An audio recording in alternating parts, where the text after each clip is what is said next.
مساء الخير مشعل، جمعة مباركة عليكم جميعا وعلى مشاهدي قنوات دبي الرياضية ودبي الأولى.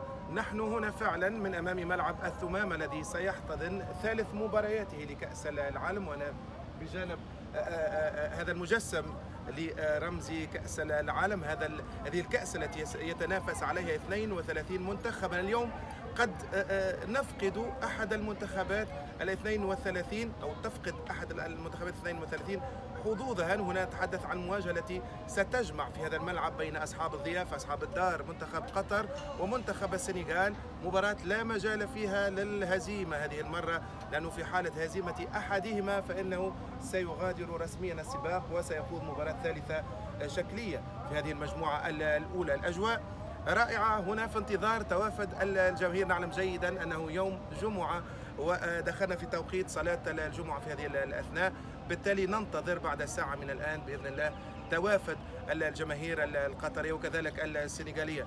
مباراة مرتقبة ونحن نتحدث عن هذا الملعب، رقم مهم. ملعب الثمامة هو أكثر ملاعب المونديال حتى اللحظة التي شهدت أهداف. نتحدث عن ملعب احتضن مباراتين، مباراة كان طرفا فيها المنتخب السنغالي الذي سيلعب ثاني مبارياته هنا أمام منتخب هولندا وخسر حينها ب2-0، والملعب ذاته احتضن مواجهة إسبانيا وكوستاريكا والتي انتهت بسباعية لمنتخب لاروخا. بالتالي 9 أهداف كاملة كانت حاضرة في هذا الملعب الذي ننتظر أن يهدي لنا ولعشاق المونديال أهدافا جديدة. لو أردتم أن نتحدث قليلا عما حدث بالأمس عن دخول المنتخب البرازيلي،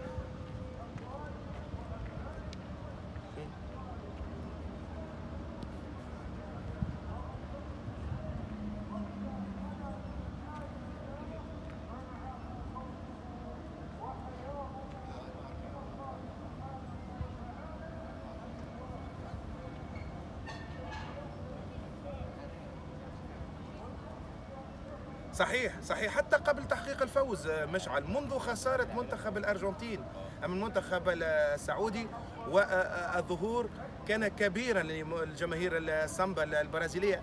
لم يكن حضور الجماهير مقتصرا على جمهور من أصل برازيلي فقط، وإنما شاهدنا جماهير عربية مكثفة تشجع منتخب السامبا من لبنان، من الأردن، من فلسطين، من الخليج، من شمال أفريقيا ومختلف الوطن العربي الكبير. الكل كان يرتدي قميص المنتخب البرازيلي. شاهدت وكنت حاضر على بعض المشاحنات أو الملاسنات، لنقل لأنها لم تصل إلى تشابك بالأيدي، إنما كانت ملاسنات بالأغاني. جماهير المنتخب البرازيلي استمعنا إليها وهي تردد وتهتف باسم المنتخب العربي السعودي استفزازا للجماهير الأرجنتينية. وفي المقابل الرد الأرجنتينيين كان بتذكيرهم بسباعية ألمانيا في مرمى البرازيل في مونديال 2014. بالتالي كانت أجواء أكثر من رائعة صحيح والأجمل من ذلك أنها لم تتجاوز حد الهتافات، حتى أنه الكل كان يقف ليصور هذه الأهازيج وليشارك سواء مع الطرف الأرجنتينية ومع الطرف البرازيلية. صورة كانت رائعة، وحضور الجماهير السعودية كانت بجانب الجماهير البرازيلية والتي تتقاسم معها اللون الأخضر.